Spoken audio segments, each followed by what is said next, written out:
And this morning, well, first of all, I always talk about issues that are related to insulin resistance. And why do I do that? Well, because I got really sick a few years ago, and when nobody could figure out what was going wrong with me, I stumbled on a protocol that helped me when I just started it for diabetes. And all of the things that I talk about, or most of the things that I talk about, I suffered with, and they started getting better. And I wondered why. And so I started finding this link between insulin resistance and almost every disease and disorder that we have today. And so now I talk about it to help you guys understand better what could be happening with your health so that you're not struggling and continuing down a path of destructive health that you don't even know you're on because nobody's telling you, right? So let's have an agreement this morning if we can. And we'll just say that number one, I'm imperfect, I'm a human. So if you like what I'm talking about, hang out. Let's add to the conversation. If you don't resonate with it, then you don't have to stay. You can find someone you do resonate with. Um, but this is a positive space. And so this morning we're going to talk about gut health and how that's linked to insulin resistance and what's happening. It's a big, big topic. So I go over in a very over the top view. We don't go into like super scientific details. I would leave that to people like Dr. Bickman and Dr. Hyman and a number of other people. But for this purpose, we're going to talk about the gut because that's what I was asked about yesterday. So when we talk about the gut, let's start with the fact that we're talking about everything from the mouth to the butt and everything in between. What a lot of us don't think about is that every single action from chewing the food to it passing through your stomach to it going through your intestines is involved in your digestive process and what breaks down or not breaks down or how health happens from there. So, one of the things I want to start out with is that a healthy gut with healthy microbiome in it or microbiota creates a healthier person. But there are so many things that can affect that. Insulin resistance is a primary driver of gut disease or ill health. So when we also look at the gut, understand that if that microbiome, those microbiotics in your gut are, if they're out of balance and you have too many of the bad bacteria, which could be things like yeast, you are having more inflammation in your gut. And there's this thing between, I'm going to slow down for a second because I'm trying to like whirlwind everything in together. So we have a gut brain pathway, first of all. So our brain talks to our gut talks to our brain. It's called the gut brain axis. With insulin resistance, we're going to step back and I will explain insulin resistance in a little bit. But with insulin resistance, your gut is dealing with hormone absorption, nutrient absorption, and passing food through the gut. Insulin resistance is creating this negative gut microbiome to flourish, and it's causing inflammation. So now you have less hormones being utilized, less nutrients being utilized, and it affects how your mood is and how your hunger is. So that gut brain axis where the microbiome are talking to the neurons in the brain gets damaged. The messages don't get through properly. We end up with a whole other array of disorders that you would not think have anything to do with your gut. I'm not going to say we don't believe it does, because I think a lot of us do, but we don't always give credence to all the other things that are going on in our body and how much it's linked to just proper gut health. I'm going to talk about a protocol that I do in just a little bit to help with my insulin resistance, but I wanted to stop really quick because this is where it's so important.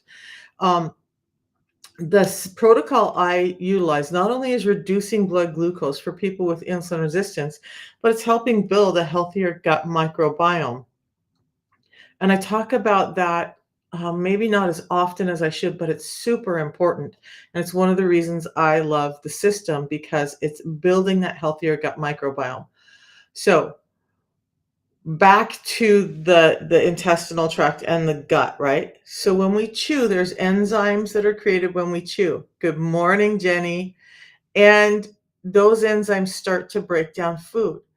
I've talked about this before. Now, I do some protein shakes. I don't do them every day. I don't do them, I'm going to say maybe 10 to 12 times a month. I do a protein shake a day because I just find it hard to get nutrients in. But I'm also very aware that when we're drinking food and not eating food, we're not getting this action of chewing going on that's creating enzymes that our body needs to break down the nutrients in the food. So smoothies and all of that, they may taste great. You may think, oh, this is healthy. I'm getting all these great vitamins in, but you're missing this part of the enzymes that are created when you chew. And that's important on down the line, right? These enzymes that happen when we chew are really important to what's going on in every stage down the line. So we have to be careful of that. Now, there's some people who have to be on a more liquid diet, and that's the outliers, right? The rest of us, we should not be doing those things. In fact, one orthodontist, this is off the track of the gut, but on track with the gut. When we don't chew, they're seeing that our jaw lines are receding and people's jaw lines are getting weaker and weaker. It's because we have food that isn't crunchy, isn't tougher to chew. People are looking for things that are easier to chew. We're kind of lazy even about our food. We want the yummy stuff, but we don't want to have to chew it. And so that's breaking down the actual physiology of our jawline. And they're saying within a few generations, if we continue down the path we're at, we're going to have people with really receded and very little lower jawline because of not chewing. So chewing does a lot for us, right? Chew your food. Don't just gulp it down, chew it. That's going to help with enzymes that are going to help with the breakdown of food as it goes through your body. Now, even the esophagus plays a role in this, in that the esophagus opens up and closes down to allow that stuff to pass through. Your esophagus, for the most part, is very, very, very tiny on the inside. It's like barely open. It kind of collapses. I don't know if people realize that. The esophagus is not just a tube that sits open. It relaxes and it opens up as we pass food through. The esophagus can be affected by all of this, from acid reflux, which is happening in the gut, and we're going to get to that. But then it becomes a bit more rigid, and there's a number of esophageal diseases that can happen along this path. This is a big topic, right? So I'm not going to talk about the esophagus too much today. We can talk about that another time. But when we get down to the stomach, now the food you've digested, hopefully there's some enzymes going on with the food, helping it digest as it's passing down this tract to get it down here into the stomach, where it lands in a pit of acid. Okay. A pit of acid is what's in there. Now, the stomach can withstand that because it has this thick mucosal lining that protects the tissues in the stomach from all that acid. The esophagus doesn't have that thick lining. So when we have acid reflux, part of what's happening, good morning, Scorpio, thank you. Part of what's happening is this thing called, well, we're not going to call it gastroparesis yet, but what's happening is insulin resistance is causing inflammation, it's causing nerve damage, it's causing the stomach and everything beyond to not contract like it should. So two things happen. When the food isn't passing through the stomach in a regular rate, it can cause excess acid. When the stomach isn't contracting to move that food on through, it can cause some excess acid. Well, the excess acid isn't going out the bottom. The excess acid is bubbling up and it's hitting inside the esophagus. And that can start to erode the esophagus, which then makes, the chance of having a harder, thicker lining in the esophagus built up to mimic the stomach because the body's trying to adapt.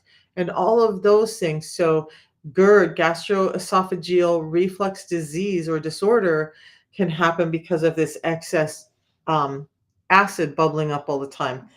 That can lead into something called Barrett's disease, where the actual lining of the esophagus has changed and hardened, and all of it is not good. But it starts with insulin resistance and how our body's able to move food through. Now we're going to start to get into the liver. The liver's included in this. The kidney's in the same area, but the kidney's a whole other thing. And so we're going to talk about that another time if people want to talk about kidneys. But the liver has the job of digesting both fats and glucose. So when we have foods that are going through our digestive system in a manner that is like a rush of delivery of this food, the liver's working overtime. When we understand that there's some nerve pathways that are malfunctioning with insulin resistance, everything all the way down starts to not contract in the way that it should, including the liver and the gallbladder. And there's one other piece to this besides all the nerve response problems, is that with insulin resistance, you start to gain more visceral fat or fat in the abdominal area that makes your belly poke out. Well, if it's making your belly poke out, it means that the organs inside are already crowded and having a hard time doing their job because there's this muscle wall and there's all this fat in there. The muscle wall is protruding, making your belly poke out because everything under it is just covered in this brown, thick fat that's causing the heart and the lungs and the liver and the intestines and the stomach and the kidneys to all have to work way harder because they're overcrowded now because of all the fat that was caused by insulin resistance. So that's slowing things down too. But the liver processes glucose and fats, okay? With insulin resistance, it changes everything within the liver. And again, I'm not going to get into in depth about any of it. We're just going to kind of take a look at what's happening. But when we eat sugars, the liver is breaking them down. The body brings it down. The liver takes the glucose storage and combines it into little packets where it combines these glucose molecules into packets and stores them in a substance called glycogen for energy use later. Our body's pretty smart. It's not like, oh, we're in the moment, we're going to have all the energy, and 10 moments later, we're going to need the energy. Our body goes, okay, hey, we can use some of this energy now. We need to store some of this energy for later. So we're going to put some aside. And that's a great job that the liver does. The liver gets insulin resistant. Probably one of the first things that happens in the body with insulin resistance, good morning, Donna Lynn, is your liver. So now it's overworking. And now we start ending up with things like non-alcoholic fatty liver disease. But beyond that, and I'm kind of going through this quick, right? But beyond that, this little tiny organ called the gallbladder is attached to the bottom of the liver. And why? The liver produces a substance called bile that's helping break your food down so that it can go into the intestinal tract and be absorbed into the bloodstream. All those nutrients that we need and that energy in the form of glucose can get delivered to the body. But the bile that the liver produces goes into a little storage pouch called the gallbladder, and it's usually a thick and or not a thick, but it's a watery substance. So insulin resistance starts to change that. It starts to make it a little bit more thick. It starts to reduce how quickly things contract in there because now there's nerve damage and there's excess fat in this area where the gallbladder and the liver are sitting. So the gallbladder and the liver are not contracting to move stuff through like they should. That substance that should be breaking food down and is full of fats and whatnot is sitting in the gallbladder and it starts to harden and crystallize and now you have gallstones. But it all started most likely with insulin resistance. So now when we get past that and we're into the intestines, not only do we have this gut-brain axis that's not working right, not only do we have this fat that's in and around everything, making it harder for them to work. I'll talk about that because, Bossy, I don't have a gallbladder, okay? So if you lost your gallbladder, you're most likely insulin resistant in the first place. If you lost your gallbladder, you've got to start paying attention to your liver because now your liver is working harder than it needs to or what it was ever meant to. And so we've got to take care of it. But When we get to the intestinal tract, now we're going to talk about gastroparesis. Remember, I said that there's some nerve problems that are going on, so things aren't contracting. Well, your intestines are kind of contracting and releasing continuously, and that's what's moving food through. So imagine if this happens in your gallbladder and now you're getting stones in your gallbladder because it's not contracting. What happens when we get to a bigger organ like the intestines and they're just not contracting as much? So now you're getting constipated, and you could even end up with things like gastroparesis, where it's a freezing of the intestinal tract, and food just can't move through, and it's really life threatening, and it's very prevalent in people with diabetes or end stage insulin resistance. The interesting thing I want to pause and talk about is that a number of the drugs that y'all are considering or using or whatever for weight loss and diabetes actually makes this part worse. So people are running into the doctor or to the ER with their gastrointestinal system blocked off. They can't move stuff out. That's part of how those drugs work. Not only are they trying to make you feel full, but they're stopping the delivery of food through the system so you stay fuller, your blood sugars don't spike, but you have these other complications. So understand that. The liver or the insulin. The insulin is the thing you want to deliver, you want to address first. You guys, for me, for my for how I think and what I understand is this, okay? If insulin is linked to all of these things, and Holly, you might be new here, and that's okay because you're going to learn a lot.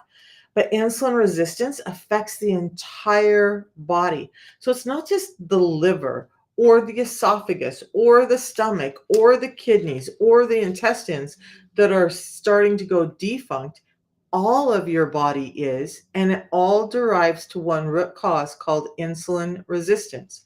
So address the insulin, and then the rest of the body starts to heal. It's not like you have one day of, ooh, I'm doing this really great thing, or if you're taking a drug, take a drug, but I'm not a proponent of those. And all of a sudden, you're insulin sensitive and all of this damage is gone in your body. You got to give it time to heal, but you'll notice little markers as you move along of this healing.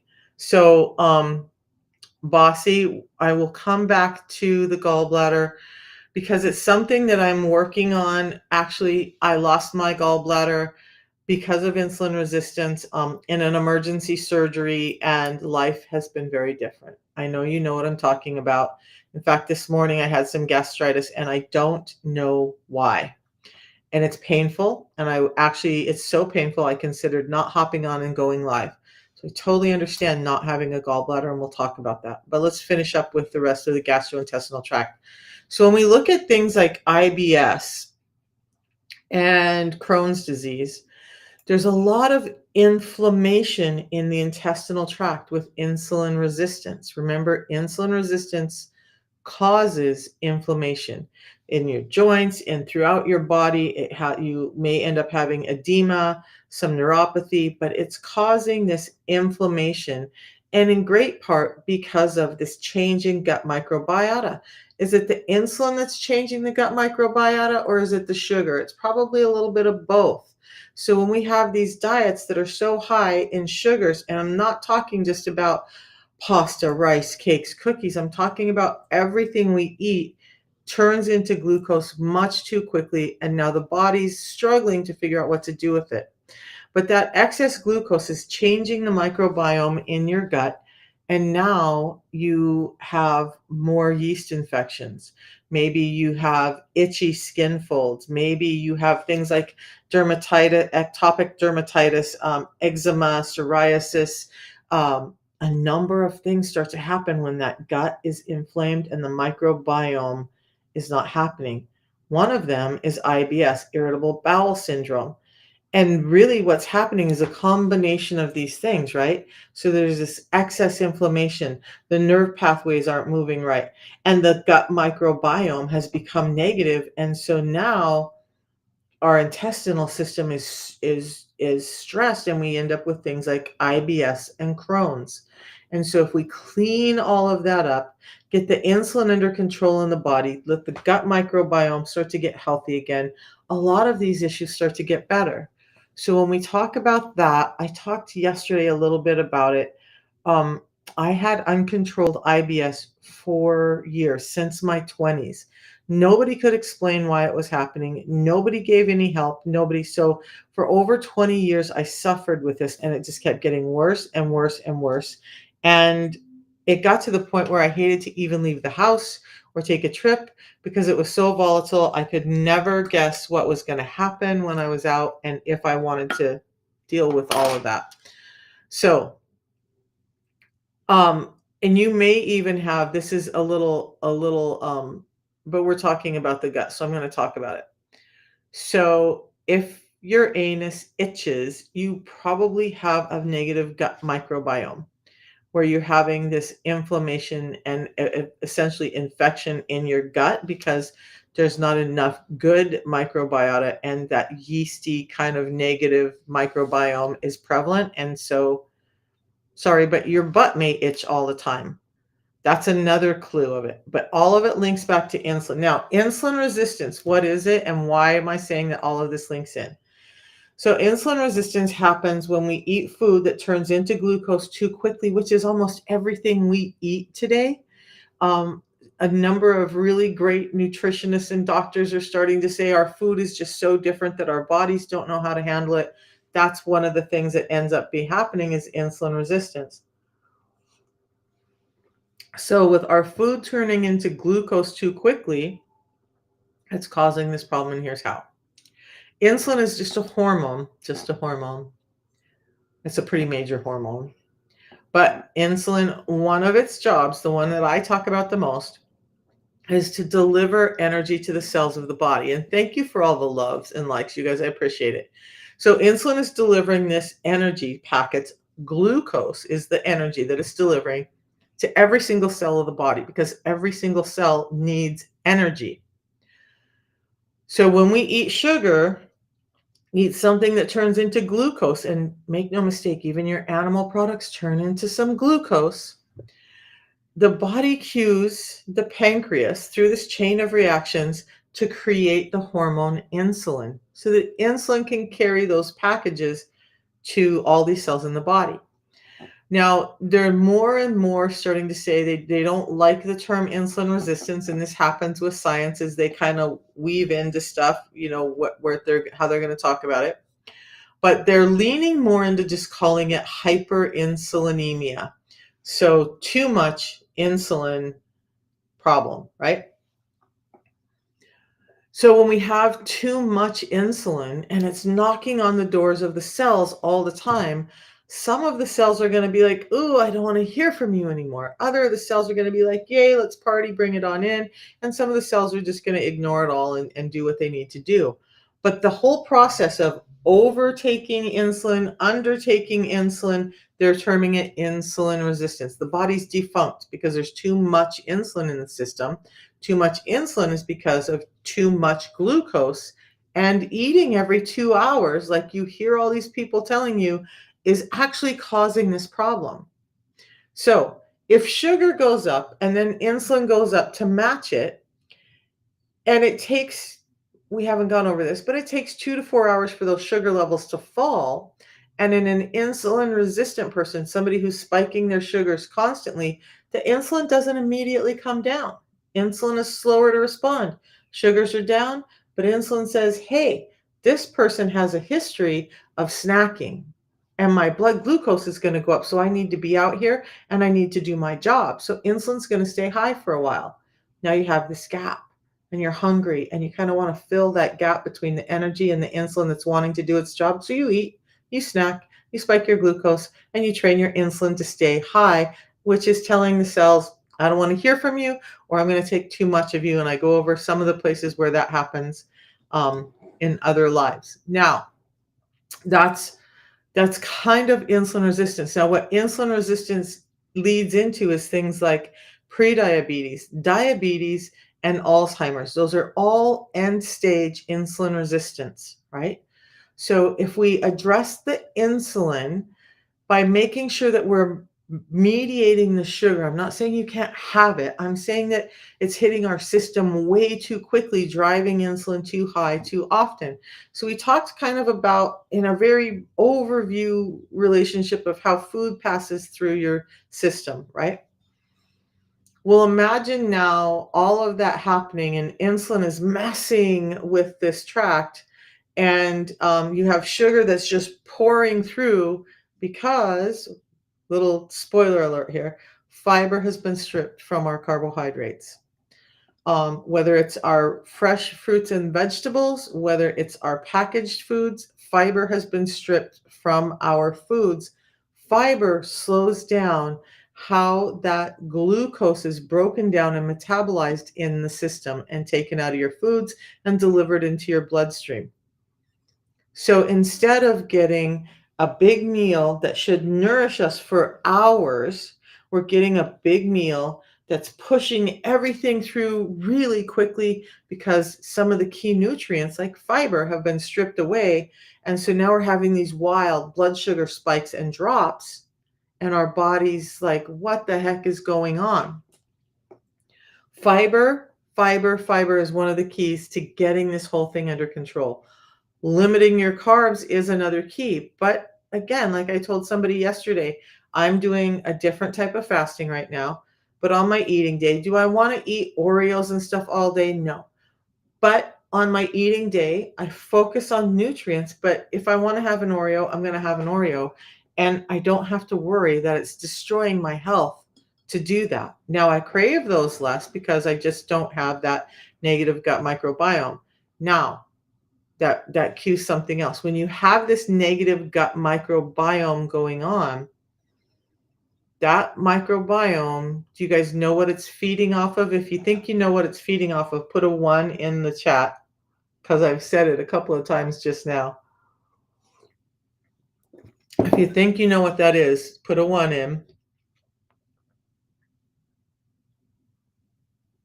And we're going to go over the fix here in just about a couple of minutes. Okay. So all right. So that was the wrong question to ask you. But anyway, Jeanette, thank you. Susan, thank you.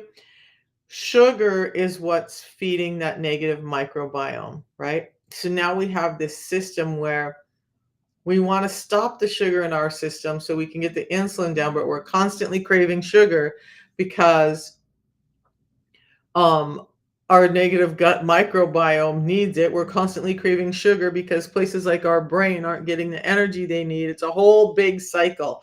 But sugar is what they're craving, or glucose. And so you go out and you find simple sugars to eat, and it satisfies you for 10 minutes, right? And then you're hungry again because now that's pushed through this imperfectly working microbiome, and that negative microbiota and your cell's energy are saying, I need help. Okay, so your doc says your bad cholesterol is high. So your LDL is high, your HDL is probably low, and I'll give you guys a calculation you can use that will help you understand your risk for heart disease and your risk for insulin resistance, and we'll go over that in a little bit because heart disease links to this very directly. Now, so just by getting the gut microbiome under control, by allowing the gut microbiota to be in the state that it should be, to allow the intestinal tract and the gut, the stomach, the liver, everything to contract, we just got to get the insulin under control. It's going to reduce the visceral fat inside. It's going to allow those nerve endings to start working properly. It's going to allow the negative gut microbiome to go down and the positive, or the probiotics, to go up. Brandon.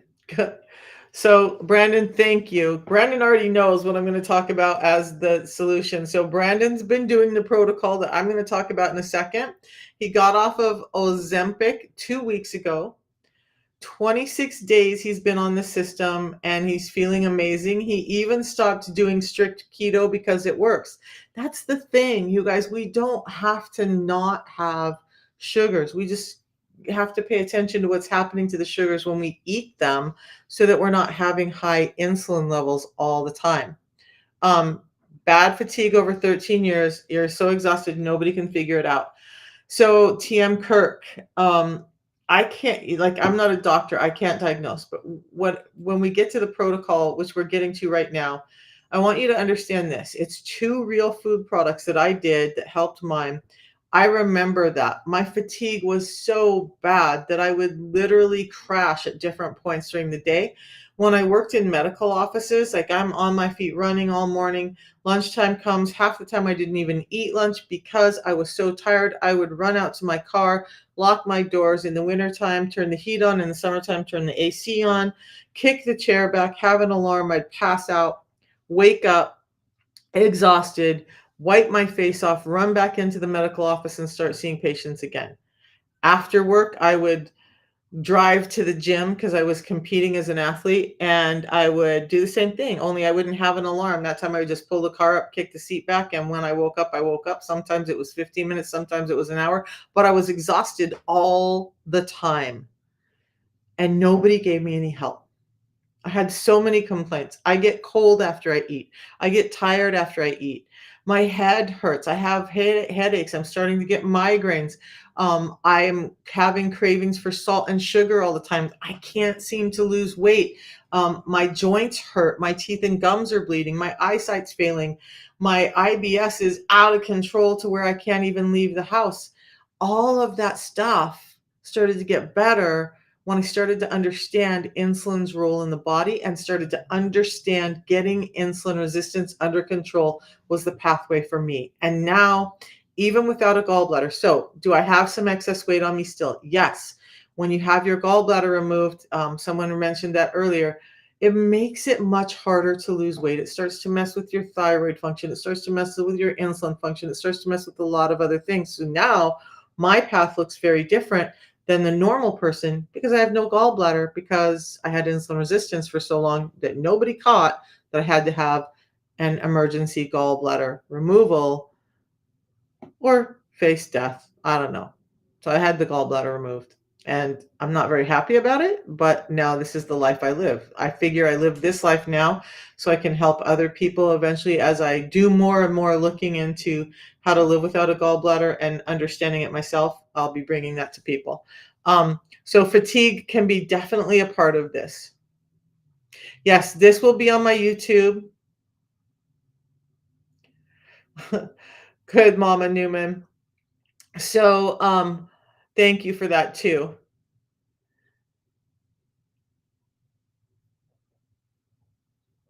Yeah, not mixed together, but yeah, okay. So now what Brandon is talking about, the simple system that does not involve medications, it's real food-based products. It's been out for 20 years. We just have not heard about it because you've been hearing about things like Ozempic and Monjaro and metformin and all of that. But this has a lot of clinical studies behind it that it works. So this is what I'm doing.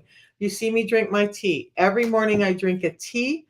That tea helps me have mental clarity, gets energy to my brain, starts changing my gut and making it healthier. It has anti-cancer, antioxidant properties in it.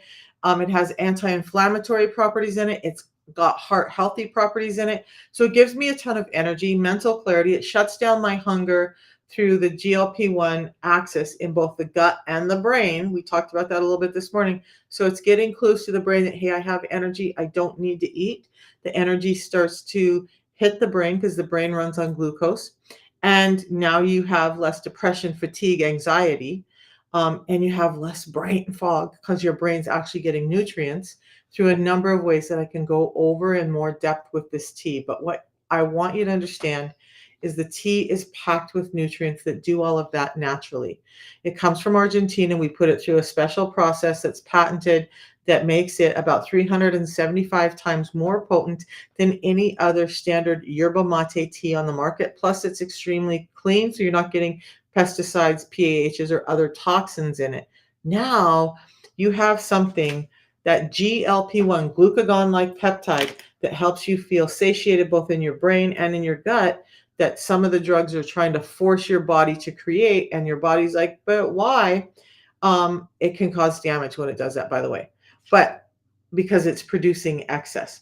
This can increase that GLP-1 action by 70% from a natural food product that's actually giving your body what it needs to thrive. And so the body's not resistant to it. It's like, hey, we have support. We're going to do what we need to do. GLP-1 is working. Now we're not hungry and having breakthrough cravings all the time. Now our gut feels a little distended, so we're not wanting to eat all the time, but we have this great energy. Okay, without crashes, without crazy jitters, without all of that. That's just the tea. Then the second part that we do, and Brandon does too, is we do this 10 minutes before I eat, every time I eat. It's a pre-meal drink. I just mix it in water. I put about this much water in my bottle, mix it up, drink it down 10 minutes before I eat. What happens is this has 7 different soluble and insoluble fibers in it, 4 different patented blends in this product that are slowing down the delivery of glucose through the digestive tract. Now, IBS is able to calm down, Crohn's is able to calm down, your stomach is able to start moving more naturally when we're getting the sugar levels under control, thereby getting the insulin under control. So, but the fiber is also a prebiotic. We're not getting in enough fiber in our meals today. Most of us are only getting in 10 to 15 grams, and we need to be getting in 30 to 40 grams.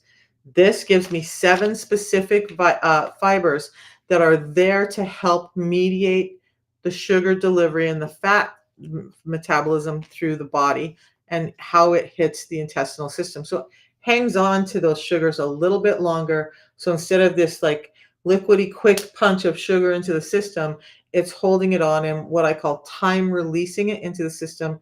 So now you have lower and slower sugar spikes, which means your insulin level doesn't have to be as high and it can come down and stop causing all that havoc in your body. And really, that's the basis of what happened and how I got better. Reduced those sugar spikes. This one packet before a meal can reduce the blood sugar spike by 20%. So that's huge. And there's scientific studies behind this. Not behind Metamucil or Benefiber, this, because of those patented blends in there that took them 20 years, by the way, to come up with, that does such a great job in getting the blood sugars under control. So it does have a 90-day money-back guarantee for satisfaction, but that guarantee started out as a guarantee for your blood work, which meant that in 90 days, your A1C will go down. In 90 days, your blood glucose will go down. In 90 days, your lipids will go down, your triglycerides, if you do the system consistently. And if it doesn't, you get your money back. But now, because we want to help so many people and we believe so much in the product, it's just a 90-day satisfaction guarantee. All of that can be caused by insulin resistance. Absolutely, Jen. Yes. And so here's the thing. The biggest thing is you're not craving foods, Brandon. It's not craving food since you got off keto. And it's so surreal. Food is your food or was your addiction, right? And I get that. So yesterday was a fed day and it was a very imperfect fed day. I have some ADD and I wasn't getting to the kitchen like I should. So I had one good meal with some protein in it. And then the rest of the meals were a little more carbohydrate laden than I'd like. But it was an eating day and I just kept trying to focus on protein. But it didn't mean that I couldn't have that leftover piece of lasagna from my son's dinner. It didn't mean that I eat pork rinds instead of chips now because they don't spike my glucose. Pro tip, right? Pork rinds, you guys dive into them. Yes, they have some calories, but they're not spiking your glucose. So if you're going to do a crunchy, salty snack, do pork rinds. But so my eating was imperfect yesterday. Does it mean that I'm like thrown off track? Does it mean that life is devastated, that I'm some kind of bad person and I need to get myself back in order? No. We're human. We're going to make mistakes. We're going to have days that just aren't as perfect as others. And the system allows for that. Yes, we would like you to do as best as you can with your diet and your eating. Of course we would. But of course we understand that you're human and that this needs to be flexible and sustainable, and that's exactly what it is. Okay. Right. So let's talk about thanks, Ro. It's kind of an autistic trait. Some people love my honesty, and some people are like, Whoa, dude, you're so rude. And I'm like, I didn't say anything that was rude, but apparently it can be that way. Insulin resistance can cause UTI. You never knew that, but it stopped on this. So I looked it up. Yeah. Yeah. So Brandon's absolutely correct. UTIs, and whoever just said that, I'll come back to you. But I had UTIs since I was a teenager too. UTIs and bacterial infections. It was just like constant. One or the other was happening. And I was on one thing or the other and going to the doctor constantly. And it was a battle. And I remember talking to my doctor when I was younger, like, why is this happening? And why do I have these cysts on my ovaries that nobody can explain, and they weren't diagnosing all this stuff back then. I'm 60. They just weren't not, they didn't weren't diagnosing it. So I don't have UTIs now at all. Again, Brandon said the same thing. He had UTIs before. It's too much sugar in your system. So I'm going to dive into it a little bit, even though it's not the topic for this morning. What happens is your kidneys are being forced to offload some sugar when there's way too much in your system. That sugar is ending up in your urinary tract. The urinary tract is full of bacteria. They'll love that sugar. And so now you start to get infections in there as you have this overgrowth of bad bacteria. So get the sugar levels or how much it's quick and how quickly it's hitting through the system, and even through a ton of mechanisms with insulin resistance, plus just the sugar that's passing through, you'll see a relief, or you should see a relief in some of those UTIs. And if your doctor's not helping you, understand that maybe you want to give this a 90-day, good old go. See if that can change for you. See if insulin resistance is the thing. So here's the thing, guys. If you try the system and you don't like it, in 90 days, you can send it back and get your money back. But if you do the system, if you commit to yourself for 90 days at $5 a day for a drink in the morning and a drink before each one of your first two biggest meals, if you commit to that and in 90 days, you're like, whoa, I don't seem to have UTIs anymore. My memory's better. My anxiety is down. My fatigue is better. My gut seems to be handling things better. I don't have gastroesophageal or GERD as much. All of those things start to happening. You might say, hey, let's give it another 90 days and see what can happen. Okay. I will never be without the system. My kids joke, but they know that this is the one thing. If I'm ever incapacitated, which I hope this is my hope for my life. I live until I die, and I live a good life until I die, a very healthy, as productive as possible life. And this is helping me with that because I know that all the things I suffered from, not being able to walk, not being able to have regular bathroom habits, not being able to see, losing my hair, losing my teeth and gums, all my joints, all of that stopped in its tracks when I started doing the system. Okay. So, and I say that because here's the thing, you guys, this has nothing to do with uh, intestinal system, but I shouldn't say nothing to do because it all links, right? But I've lost three joints. I've had two hip replacements and a knee replacement. The other knee, my right knee, was supposed to be replaced in 2022. They'd done cortisol shots, which, by the way, cortisol shots for those joint problems increases your insulin resistance. Sucky deal for us, right? But nothing was working anymore. I had one knee surgery in 2021. My left knee was replaced. It was horrible. We were going to do the other knee the next year. By the time that year rolled around and doing the system, my meniscal space had evened out, which means I regrew meniscus. The synovial fluid seemed to be working properly. The ligaments tightened up. How did all of that happen?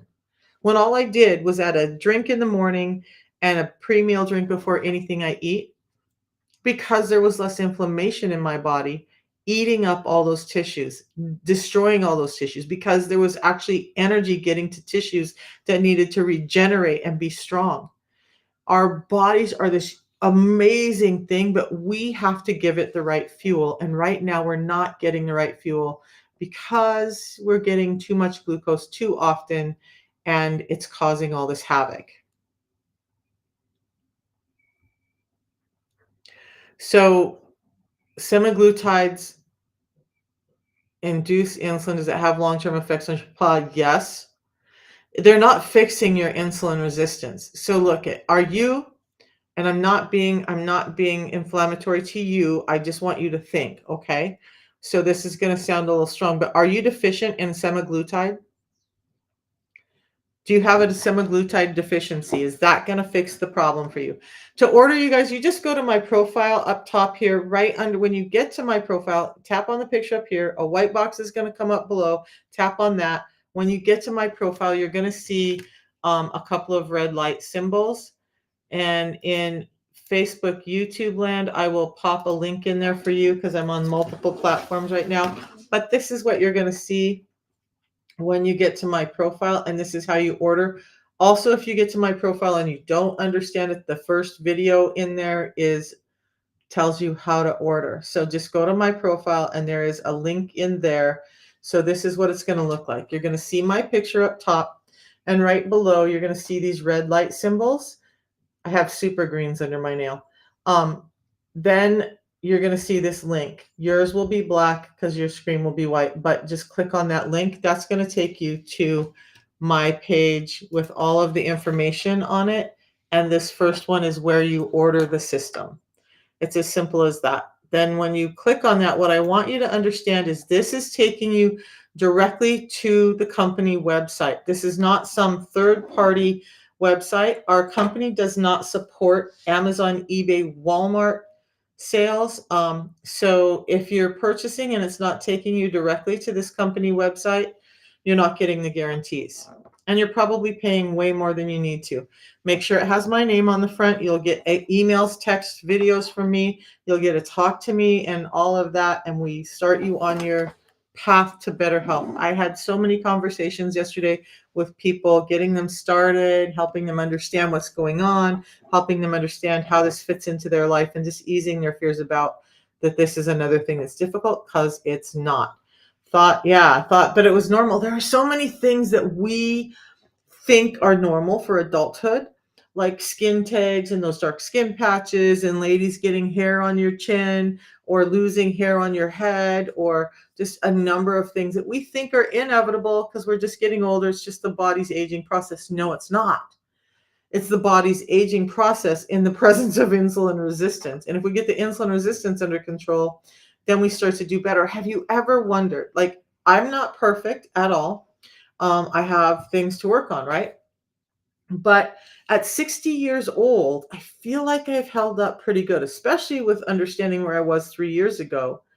There are people who look much better than me. There are people who look like they've had a harder life than me. A lot of the difference between us all is going to be in how insulin is acting in our body, how it's affecting our skin and the wrinkles in our skin and our bone density and our muscle density, and just how our organs are working and how our gut's performing. All of that is aging, but it doesn't have to be. It doesn't have to be that way. We just have to understand that getting insulin under control can really help with all of these things. So let's fix this over here, over on Facebook and YouTube. So there we are. Okay. The system actually really does work, you guys. So again, you're just going to go to my my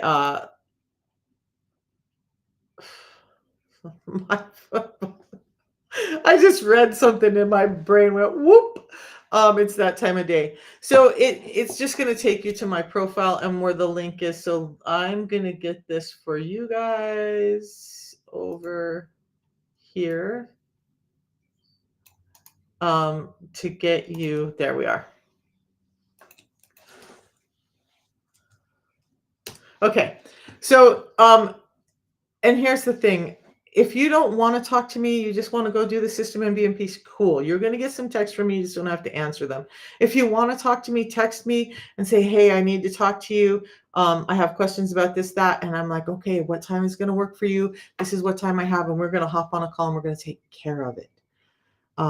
It's not like Walmart, where you call Walmart when you buy a supplement from Walmart and call them and get, hey, I don't understand this. How am I supposed to do this? What's happening with this? Do you get anybody to answer? You don't. We're not supposed to be insulin resistant. So let's talk about how to treat vertigo, insulin resistance, get your insulin resistance under control. So you guys, this is about the end of my live this morning. I want to ask wanna. I hate when I say wanna. It's a North Idaho thing. I want to ask, what would you guys like to go over tomorrow? Somebody just said vertigo. Now, I did a really in depth on vertigo, but look, for me, time passes. It could have been a month ago that I did vertigo. If you'd like me to go over vertigo and inner ear stuff and how this is all linked to insulin resistance and how, like, my vertigo that was disabling to me is no longer a factor in my life. I don't have those vertigo episodes anymore. All I did was address my insulin resistance. If you want me to go over how that looks, let me know. There was a couple of other things. We talked about UTIs, got ADHD and dyslexia. It doesn't seem so, yeah. So, through a number of pathways in the brain, the ADHD starts to get better.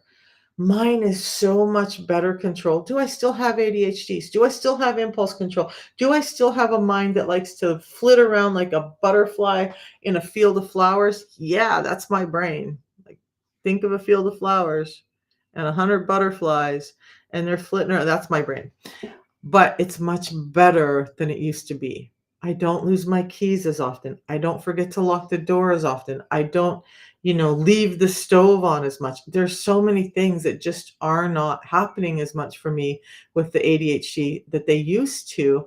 So I could go over that. I could go over neurological stuff. I could go over vertigo. What do you guys want to hear about tomorrow? And I will bring that in. It's $154 a month, $5 a day. 199 is the non customer price. So when you use my link, you're getting my discount. If you just go past that and do all the stuff to put your information in, you're going to get it at 154. If you do it on subscription, just like I get it.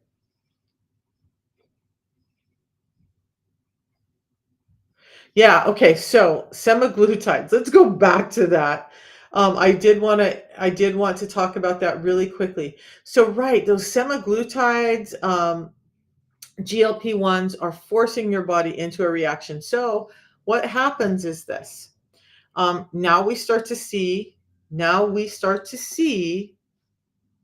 lawsuits for gallbladder problems, pancreatitis, thyroid failure, gastroparesis are some of the four biggest ones that I've seen and people complaining about it. In fact, I watched a documentary on a woman who ended up with some gastroparesis along with other issues, ended up in the hospital, came out, started to gain the weight back because they didn't address the root cause.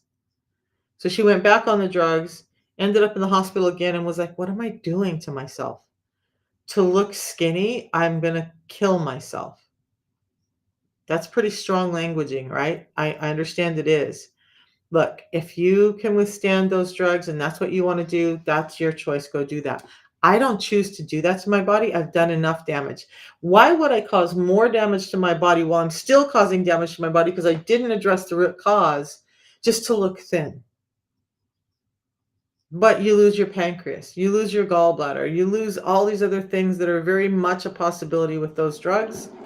And when you come off of those drugs, you still haven't addressed the root cause. You still have the same problem.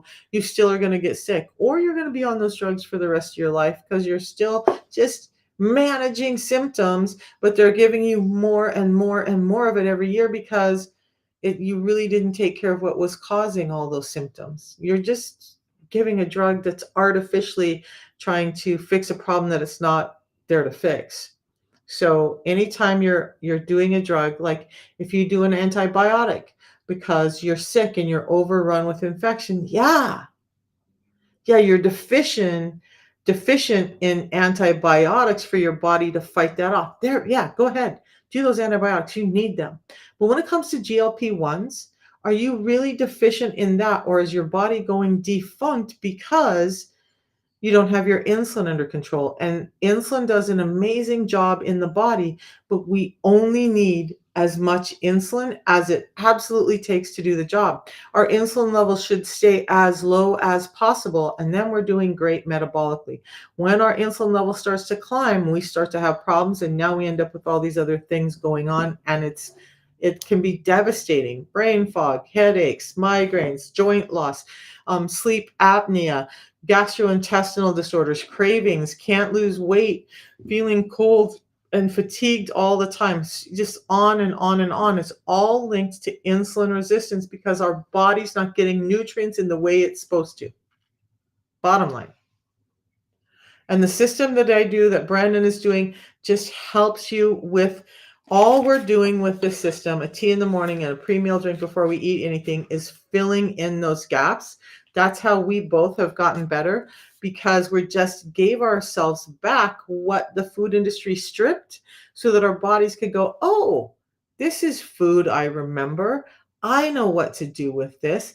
I can handle this. And we all can be healthier, every cell in our body, and we're going to run with this. Yay, they're finally giving us the nutrients we need. That's all the system is doing, is filling that gap. And that's why it's so effective, because we're looking at the root cause of why you're sick.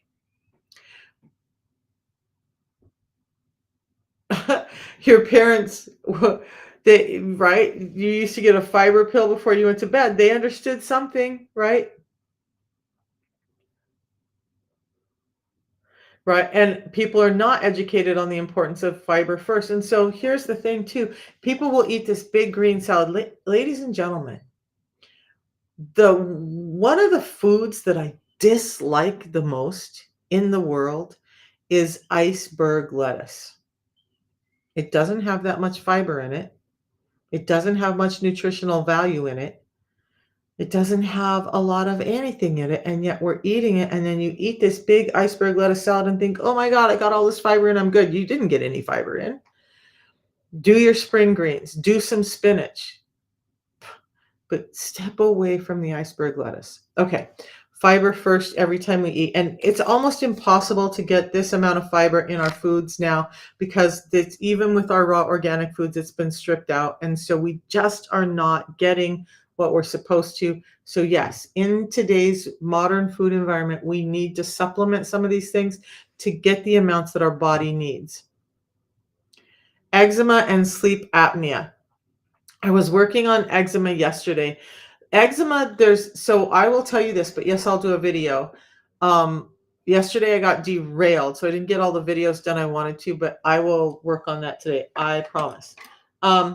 Eczema is a factor of inflammation in the body. This morning I talked a lot about inflammation through the gut, and how it's affecting the gut-brain axis and how it's affecting your intestines and whatnot.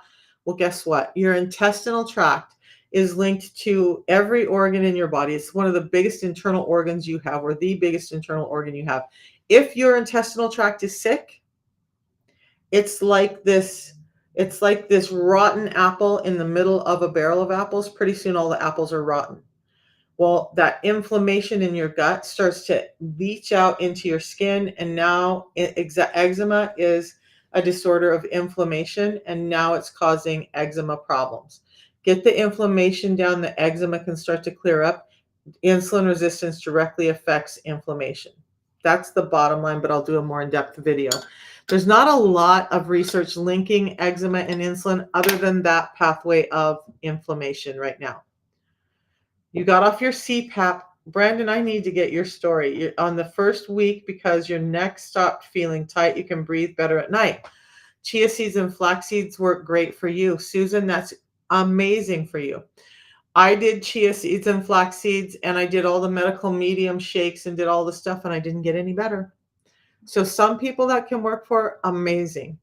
But I'm talking to the people who want to not worry about carrying chia and flax with them. This is what I put in my purse every day. This is what goes everywhere with me. Simple, easy. Tear each packet open, pour it in my water, and I drink it down. I'm not worrying about mixing it in with other foods or any of that. I just drink these three things. Tea in the morning, pre-meal drink before my first two biggest meals, and I'm done. I'm getting in enough fiber. I'm feeding my gut microbiome. Besides that, the chia and flax seeds have some great components in it, but like this tea is extremely high in vitamins and minerals that we need, the antioxidants, the anti-inflammatories, the anti-cancer properties. This is also high in vitamins and minerals, as well as those fibers and a variety of fibers that are proven to help reduce blood glucose spikes. So I'm going for the 1-2 knockout punch, and that's what this gives me. Okay. All right, guys, I'm going to hop off and go start to work on getting some of these videos done. So I don't think I read an answer. What do you guys want to talk about tomorrow? Do you want to talk about neurological issues, or do you want to talk about the ear? Because those are the two things I heard come up. Neurological issues, so brain, Alzheimer's, autism, ADHD, Parkinson's, brain fog, migraines, all of that, or vertigo, Meniere's disease, and inner ear problems. Which one do you guys? So for brain, put in 1, and for vertigo, put in 2, and that's what we'll do in the morning. Let me know what you want me to talk about tomorrow. Sleep apnea and eczema. Let me write that down. Okay, so what you guys are 1, okay? So again, you guys, I know some of you watch me and watch me and watch me, and I'm not the best salesperson, right? I love to educate. I hope you guys have seen that. But in truth, I have to educate you and understand that this system is really what changed my life and saved my life. So I would just suggest trying it. You get help from me. You get a system that could possibly change your life. And if it does, amazing. And if it doesn't, you get your money back. And that's that. And I will be back. You sweat. You swear your brain's on pause sometimes, Mama Newman. I used to feel like that too. Actually, I'll tell this one story because we'll talk about it again tomorrow. But whew, a little personal look into my life, right? Um, I went through a really nasty divorce in my mid-30s, really nasty. My ex-husband was an alcoholic and he was abusive. And of course, in North Idaho in those days, women had not a lot of pull, and it was really frowned upon that I filed for divorce. So we were ordered to go through, because he pulled out all the stops, tried to say I was mentally ill because I'd gotten hit in the head with a shot put when I was a teenager. Crazy stuff, right? We'll go over all that tomorrow. But I was asked to take a battery of assessments for IQ and mental stability. Not only did I get the tests done in short order, they were like, "Are you sure you're done?" I'm like, "Yes." But as it turned out, to my ex-husband's chagrin, number one, the kids preferred me over him, which he hated that. Number two, which wasn't my goal, but that's what came out. Number two, that I had an extremely high IQ, and his was at least 30 points lower than mine, and that really wore on him. Now, why do I bring that up? Because as insulin resistance progressed a few years ago, I would literally want to break down in tears because this mental acuity that I had seemed to have left the building. And I just was like, what the hell happened? It's common in women for this to happen. And it's even more common when you have insulin resistance. Oh, yeah. I don't know why Casey hasn't been doing lives, but yeah, you can be on my live tomorrow. And you guys, all of these, the best place to find them afterward, if you can't hang out for the whole thing, but you want to come back and listen, is just go to my YouTube channel, Brilliant Health with Misha, and all the lives and all my videos end up there. So that's where you're going to go. And I would love to have you in here, Brendan. I want to hear more about your story. So we'll do vertigo on another day. There's a lot going on with the inner ear. I know there's videos on my page, but I know that there's a lot of videos on my page. So we'll revisit that maybe on Friday. Vertigo on Friday. Neurological disorders tomorrow, and vertigo on Friday. That makes my life easy because now I know how to prepare. Okay. All right, you guys, I am going to go and get this done. I just got a text that I need to go address something, so we'll be doing that, and I'll see you in the morning. Okay. I would love to have you back, Brandon, and thanks for all your input today. You guys, when people like Brandon hop on, that's the thing. We're one big family, but we're one big family on a mission to help everybody get better. And so that's the thing. When we look at 93% of us being metabolically ill and most of us not getting answers from our doctors, the one thing we can do is to address insulin resistance to get our health back. And yes, it is $5 a day, you guys, $5 a day. And I want to address that before I hop off. There's always something I want to address, and I got to get on this call. These 3 packets in total are $5 a day. My daughter, I was never a big coffee drinker. My daughter used to spend at least $7 a day on one coffee from Dutch Bros.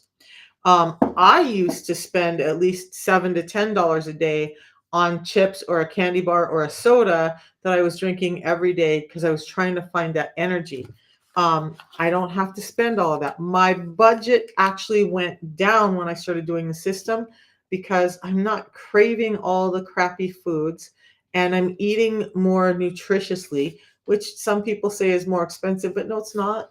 When you look at the overall health implications of what's happening to your body and the IBS and the migraine headaches and all of the stuff that they're throwing pills at you for, is it really less expensive to do this and pay attention to your nutrition? Nope, it's not. Just newsflash, it's your perspective. It's not more expensive. All right. We'll see you guys in the morning. It was a pleasure to be here with you guys today. I appreciate each and every one of you, and we'll be back in the morning. Have a great day, everyone. Everyone on YouTube, Facebook, thank you for joining me, and we'll see you all tomorrow. We're going to talk about the brain tomorrow. Have a good day, guys.